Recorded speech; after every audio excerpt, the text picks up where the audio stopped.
Hello everyone, I welcome one and all the students who are watching this video. Welcome to Online China and Professor Rahul Mukherjee's Managerial Economics session like always.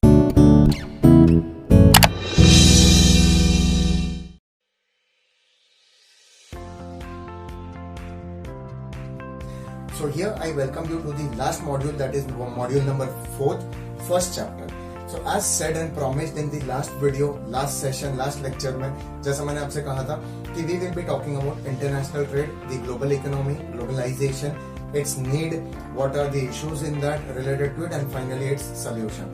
That will be the end of macroeconomics, your subject. So students ध्यान से सुनना ये video और पूरा देखने के बाद MCQs जरूर go through करना, and my PPT presentation will help you along with this. So here I will go with the first chapter which talks about international trade. सबसे पहला what is international trade? So जैसे आपने OC Organization of Commerce, I guess आप सब commerce background से हो, कहीं ना कहीं पढ़ा होगा. क्या पढ़ा होगा मैं आपको याद दिला दूं कि import and export. Import is जब हम दूसरे कंट्री से गुड्स खरीदते हैं उनको पैसे देने पड़ते हैं, और एक्सपोर्ट इज हम जब दूसरे कंट्री को गुड्स बेचते हैं तो उनसे हमें पैसे मिलते हैं. ठीक है, goods and services.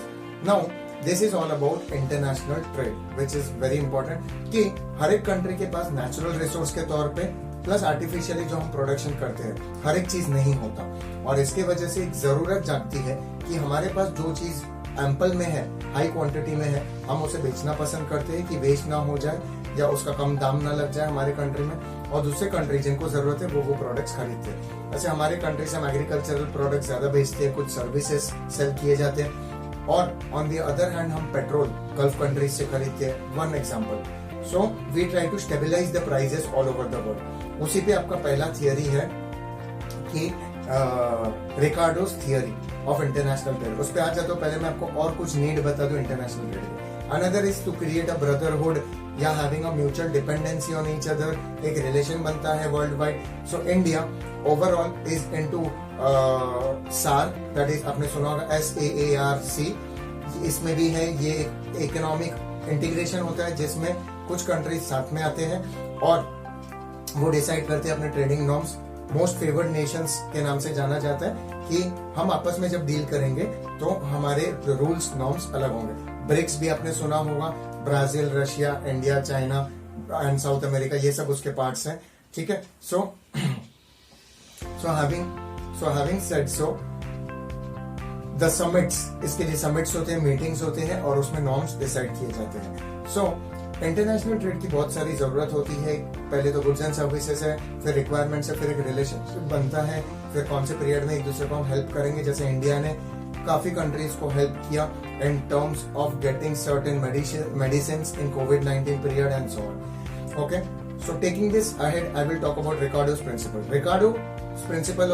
रिकार्डोस theory of international trade mainly talks about कि जो कंट्री के पास जो चीज एम्पल में है या जो कंट्री एक पर्टिकुलर प्रोडक्ट को सस्ते में बना रहे हैं, जैसे इंडिया इनटू टेक्सटाइल्स, वो जापान जैसी कंट्री जो ऑटोमोबाइल्स में आगे है और सस्ते में बना लेती है, हम उनको टेक्सटाइल दैट इज कपड़े, अपैरल्स बेचे कम रेट में और वो हमें ऑटोमोबाइल्स या मशीन्स या टेक्नोलॉजी बेचे सस्ते रेट में, क्योंकि उनको वो कम पड़ता है. इससे क्या होता है, वर्ल्ड वाइड में एक प्राइजेस में स्टेबिलिटी आ जाता है कि उनको भी वही रेट में कपड़े मिलते हैं जिस रेट में हम बना रहे कम से कम, और हमें वो रेट में ऑटोमोबाइल्स या टेक्नोलॉजी मिलता है जो रेट में वो बना रहे जो कम से कम है वर्ल्ड में.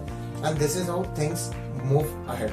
सो हैविंग सेड सो, ये था Ricardo's theory of international trade. International trade की जरूरत होती है, इसलिए we get into imports export, and apart from that कुछ गवर्नमेंट नॉर्म्स है, कुछ कॉन्ट्रैक्ट्स में जो अब एंटर हुए हैं अंडर यूनाइटेड नेशंस, जो which and WTO, world trade organisation which gets into it to make certain changes जब issues होते हैं कंट्रीज के बीच में. Having said so, what are the benefits of international trade? One is self-sufficiency. Two, educative effect होता है, जो चीज के बारे में हमें पता नहीं था, जैसे टच स्क्रीन फोन्स इंपोर्ट किया तो हमें पता चल गया, सभी कुछ है. देन टेक्नोलॉजी डेवलप होता है, स्टैंडर्ड ऑफ लिविंग बढ़ता है, सेविंग्स होते हैं बिकॉज हमें कम रेट में दूसरे कंट्रीज से प्रोडक्ट्स मिल रहे हैं. अपार्ट फ्रॉम दैट एक रिलेशनशिप डेवलप होता है, जब वॉर्स के टाइम आएंगे या कुछ इश्यूज होगा या इमरजेंसी सिचुएशन होगा तो वो हमें हेल्प करेंगे. अपार्ट फ्रॉम दैट कंट्रीज के साथ बॉन्डिंग होता है, एम्प्लॉयमेंट जनरेट होता है. जब वो कंपनीज आके यहाँ बेस्ड अप होते हैं तो हमारे कंट्री का एक लेवल बढ़ता है, टूरिस्ट अट्रैक्ट होता है, लोग और इन्वेस्ट करते हैं. जैसे India is at present 63rd rank पे in terms of ease of doing business. So वो रैंकिंग सुधर जाता है, लोगों को कम रेट में अच्छी चीजें मिलते हैं, तो जैसे मैंने कहा स्टैंडर्ड ऑफ लिविंग बढ़ता है, नॉलेज बढ़ता है।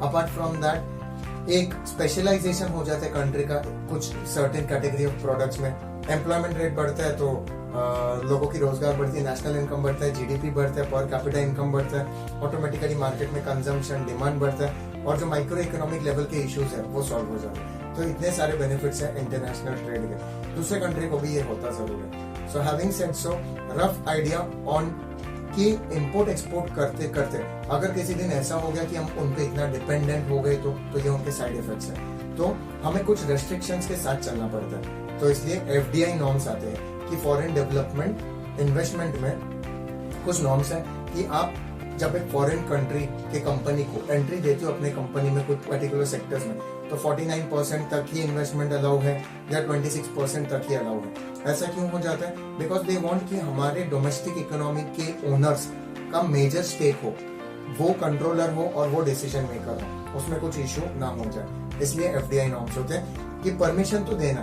We are open economy since 1991, liberalisation, privatisation, globalisation तब से आ गया, एलपीजी जिसे हम कहते हैं। बट ओपन अप होने के साथ साथ हम इतने ओपन अप ना हो जाए कि ब्रिटिशर्स ने जैसे हमें रूल किया था बिफोर इंडिपेंडेंस, हम किसी के गुलाम ना बन जाए। इसलिए नए भारत की शुरुआत तो 70 साल से कहीं ना कहीं हो चुकी है, बट इंडिपेंडेंस के 40-45 साल बाद जब एलपीजी आया 1991 में, liberalisation, privatisation, globalisation.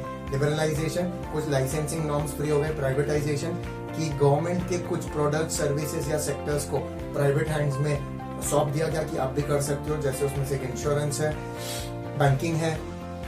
And apart from that globalisation, opening our economy और doors to global world. Because अगर हम खुद के घर पे ही आपस में रह गए तो हम जान ही नहीं पाएंगे वर्ल्ड लेवल पे इंसानी जीवन, दैट इज ह्यूमन ग्राउंड्स पे ह्यूमन लाइफ कितना डेवलप कर रहा है, और हम पिछले देशों में काउंट हो गए। So fortunately at present India is a developing country, धीरे धीरे हम डेवलप्ड भी हो जाएंगे। इसके लिए वर्ल्ड ट्रेड जरूरी है, यही सोच के साथ सारे कंट्रीज और इकोनॉमीज ऑपरेट कर रहे हैं। So that's it from my end from this particular chapter of module 4 chapter 1। In the second chapter I will take you in depth with foreign trade, that is foreign trade, free trade के benefits क्या है जब हम open up हो जाते हैं, और protectionism, जैसे हम डोर्स अगर बंद रखे फॉरेन ट्रेड के, उसके बेनिफिट्स और इश्यूज क्या है। This will be the second chapter, and lastly we will talk about foreign currency and also certain FDI and FII norms, जिसको FPID कहा जाता है। So till then, stay tuned to Online Shine app. Like I always say, this is a quite good app, educative app for you students, which is the need of the hour at present in this generation. Okay? And stay tuned to my sessions of Professor Rahul Mukherjee's Economics.